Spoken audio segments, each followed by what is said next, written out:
Readymade బ్లౌజులకి work పెద్దగా వచ్చింటుంది, మీకేమో neck చిన్నగా కావాలా అన్నప్పుడు ఇలా చేయండి. 26 లెంత్ వాళ్ళకి 32 ఇంచెస్ వచ్చింటుంది.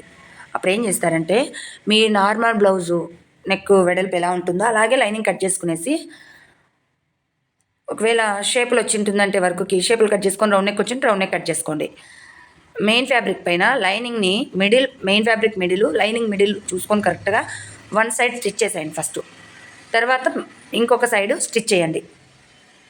స్టిచ్ అయిన తర్వాత నీట్గా ఎడ్జెస్ దగ్గర కటింగ్ చేసుకుంటే రౌండ్ షేప్లు అనేది నీట్గా షేపు కరువు తిరుగుతుంది టక్స్ పెట్టుకోవడం వల్ల. తర్వాత లైనింగ్ని తిరిగేసి లైనింగ్ వైపున ఒక స్టిచ్ వేయండి. మెయిన్ ఫ్యాబ్రిక్ పైన వర్క్ ఉంటుంది కాబట్టి అలా వేయడం వల్ల కుట్టు ఎప్పటికీ ఊడదు.